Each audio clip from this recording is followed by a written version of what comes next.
Hello everyone, in this video we're going to take a look at the RSV Vai, do a walkthrough, explain some of the features, and show you what it's all about. So let's get going.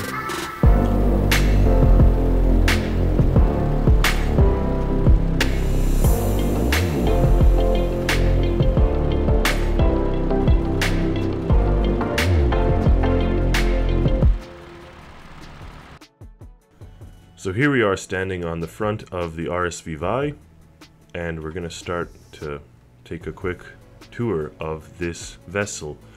So worth noting is that it is a research yacht, which is one of the classes of yachts or vessels that I created that is sort of meant for VIP visitors and guests and that type of thing, while still having a research facility, ROVs, mini-subs. So it's not a full pleasure craft, but it does give you some of the benefits of a yacht. So you see here the front, we got our hot tub, we got some loungers, very streamlined lines. It's not as utilitarian as the other research vessels. The research yachts are intended to be beautiful as well as functional. So here we have the teak deck, the wooden deck as well. You could see instead of the blue that's found on the normal research yachts, and just the overall shape and feel of it.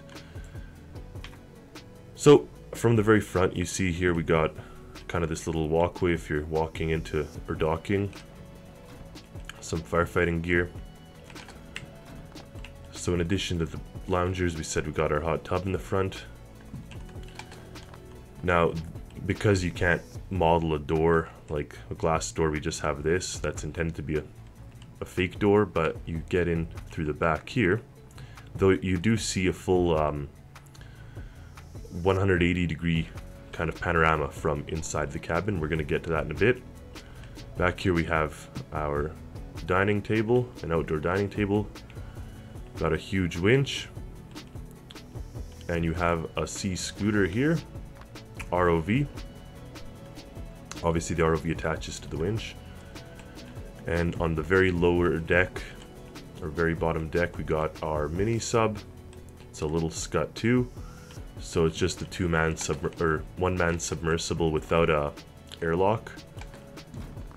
But it does have pretty good capabilities for undersea exploration. And of course you got your fueling station. You got the sensors that you could also attach to the giant winch. Charging station. And all that good stuff. We've got a diving flag, which pops up there if you're diving.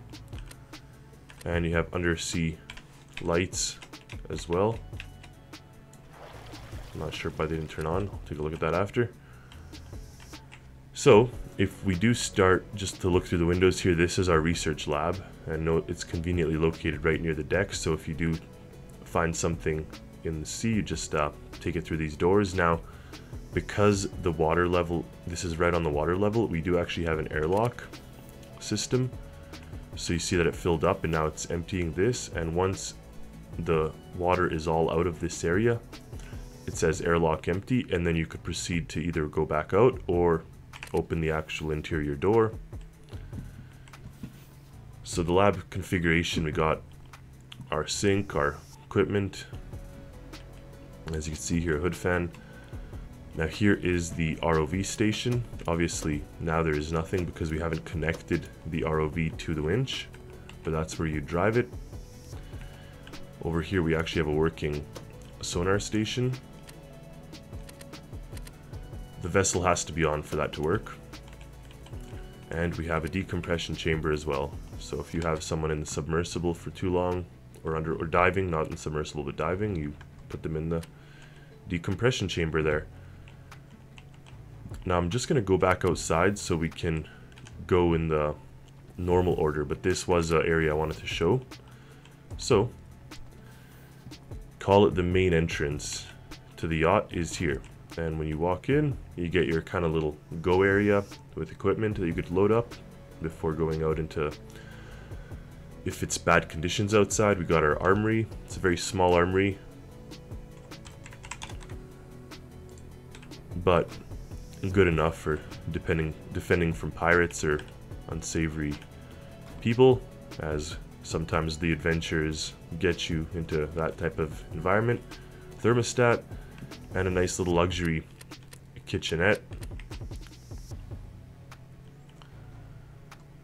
Got a little bar area here, and then of course a chandelier with a dining table and a couch with a TV, and it's like a big sectional couch, so big open area here.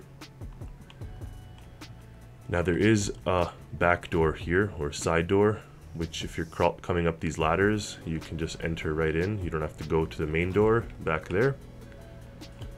So you see these open staircases going up and down.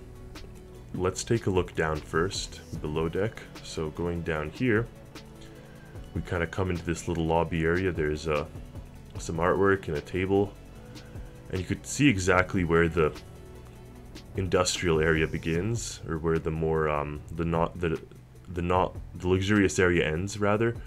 So that's where you come to your laboratory, and that's why it's like painted like our regular research vessels.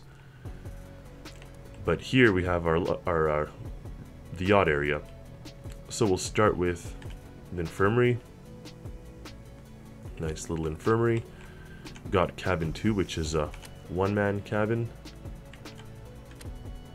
and your cabin 1, which is a two-person cabin, a little bigger, 2 beds.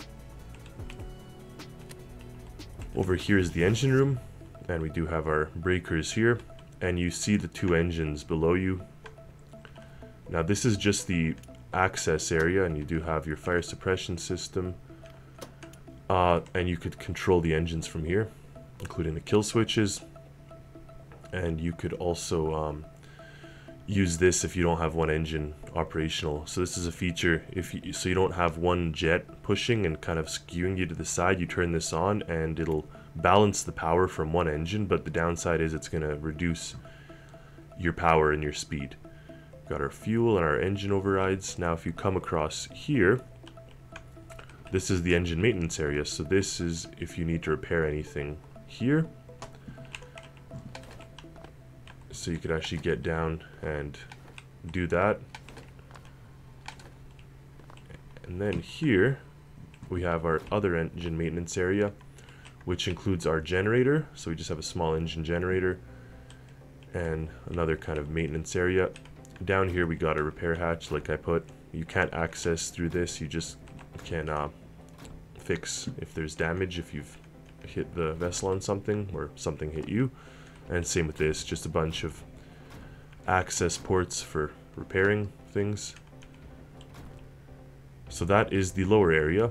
If we make our way to the top floor, we have our control cabin or bridge. It's a one-man bridge. It's intended to be operated from one person. There's no need for multiple crew. And then here we have the crane operator station. So you enable the left crane and it moves. You could also have the displays on, right crane. You could have them move simultaneously, and they reset themselves once you turn it off, so you could move them in sequence, which is nice if you're trying to lift the MINISUB.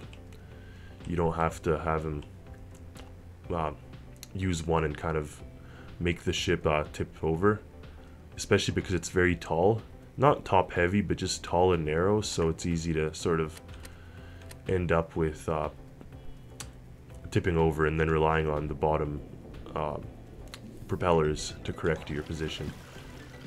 This is a full walk around cabin, or walk around deck. You have seating area in the front. There's roof access as well if you need to repair any of this stuff up here, including your sonar and radar. So yeah, now in here, this area is the ballast tank control. So that's where all the ballast tanks are controlled. You could drain them, you could auto balance, all that good stuff. To the left here we have our autopilot, throttle, delay, waypoint setting, and then here is kind of your main control area. If we turn on the displays and roof displays, once the main engine started, then you could actually get that. And like I was saying, we have the sonar as well, and now it's working. So if you were down in the there you go, on that display you could see the sonar. So that's here. You have your hold heading, you have beacon locator, night vision, trim. You could use you could see the rear deck camera and all that stuff here. Foghorn, reverse, all the lights are there. Anchor, this roof mounted spotlight can also be controlled from here. Now, one thing worth noting is that this ship has gears, which is not really common. So if you just give throttle, now you're maxing it out, but if you throw it in gear 1, it goes. And the reason that's been added only for this one is because I found that optimized the top speed as well as acceleration. So this craft is fairly it has a good top speed. Like we said, we're getting around 36, and if we play with our trim here, 38. So it's just leaning very forward or backward, but you do get that top speed, and it's done through the gearing. Also, nice thing is acceleration, or if you're trying to go into a storm, the gearing actually does help you because you don't end up running low on batteries. You keep your RPMs charged up, or your RPMs high enough that the batteries are charging. So that's the gist of it. We've got all our exterior lights, our roof. Like if we turn all our lights on, you can see that it looks fairly epic, like a yacht, especially if it's night.